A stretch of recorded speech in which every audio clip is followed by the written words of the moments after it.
আমন্ত্রণ মুখোমুখিতে গত পর্বে আমাদের সাথে ছিলেন যিনি এই পর্বেও আছেন British High Commissioner Robert Dixon. Welcome to the show.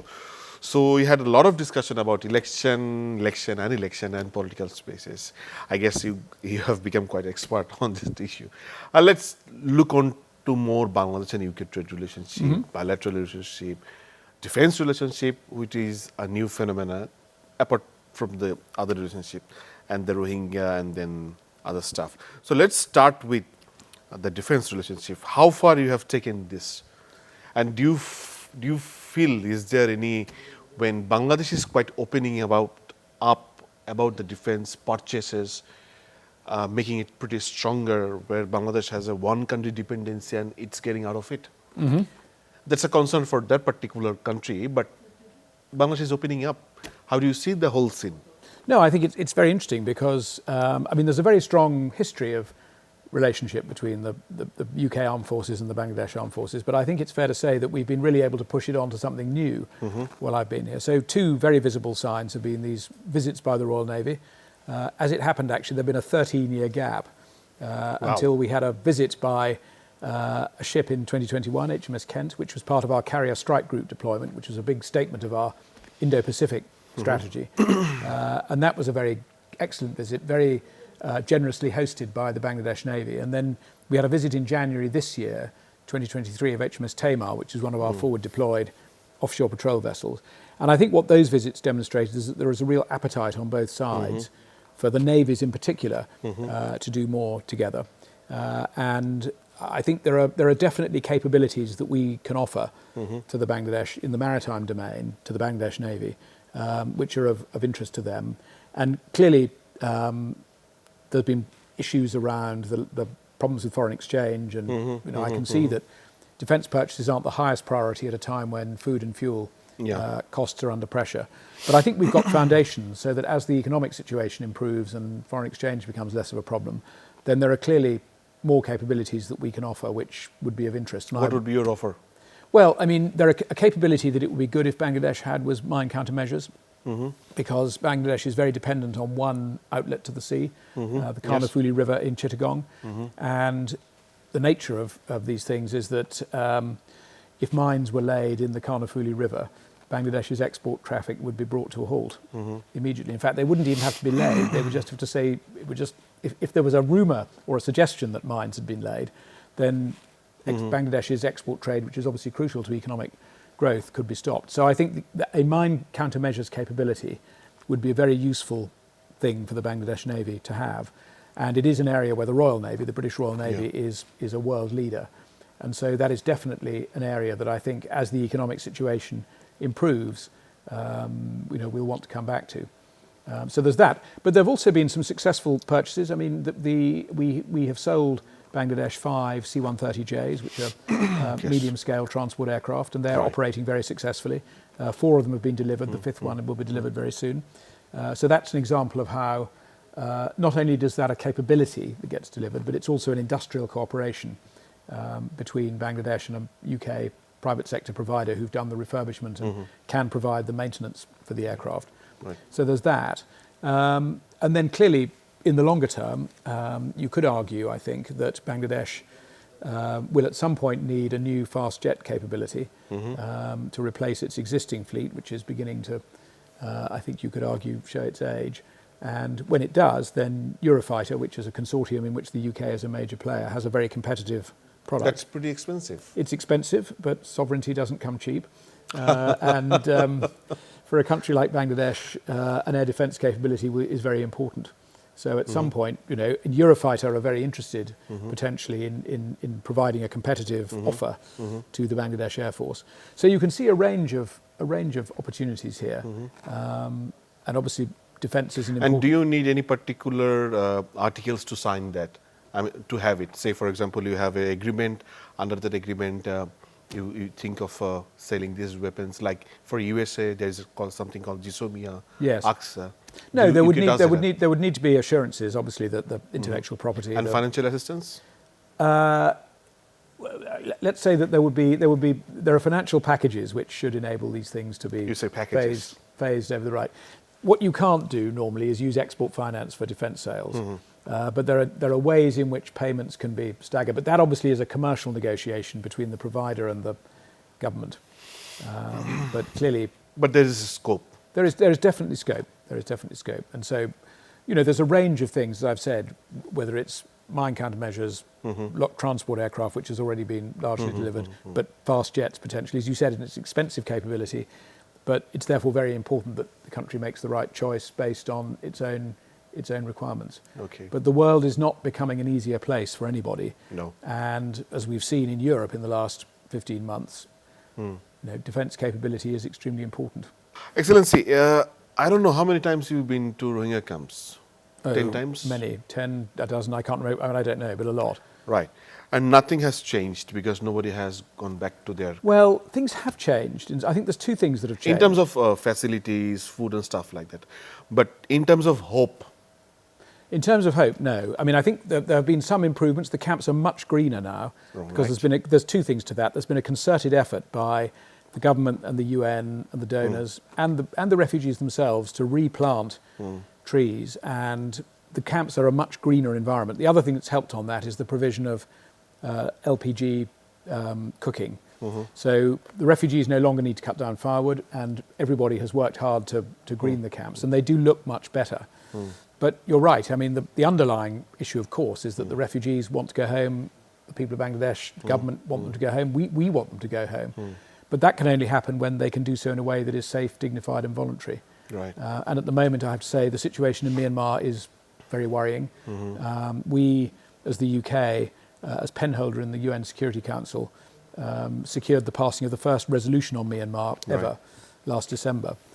So I think the wider situation in Myanmar is very worrying. And that obviously makes it much harder for the refugees to go home to Rakhine, which they want to do and we want them to do. But so I think what that means is that for the moment, Bangladesh has been unbelievably generous in hosting that population. Since the people were driven out of Rakhine in August 2017, Bangladesh has been incredibly generous. It's been an amazing global citizen in looking after the world's largest population of stateless people in those camps in Cox's Bazar. But I think the truth is that it is probably going to be a while before they can go back. I hope it will happen eventually, but it obviously isn't going to happen in the immediate future because the situation in Myanmar is so difficult. And I think what that means is that because humanitarian resources all around the world are under huge pressure, it's very important to get the maximum value out of each humanitarian pound or dollar that is spent there.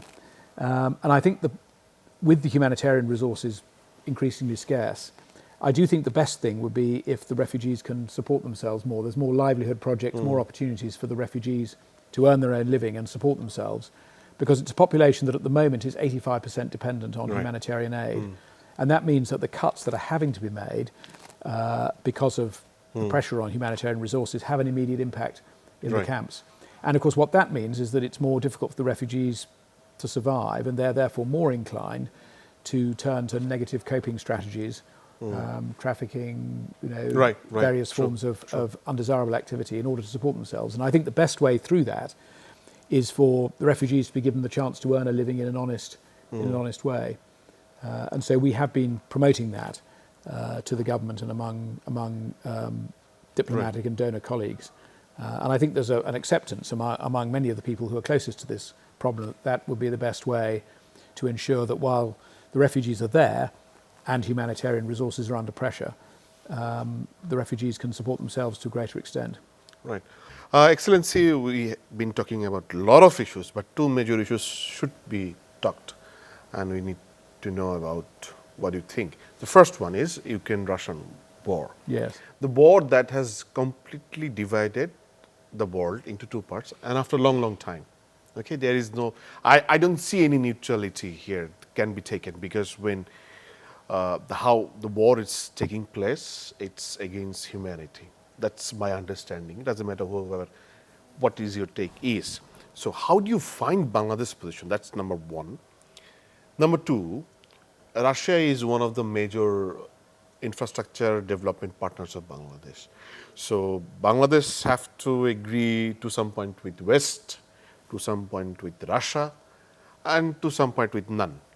How do you see the whole thing? Well, I mean, I think the first thing to say is that this is an appalling crisis generated entirely by Russia.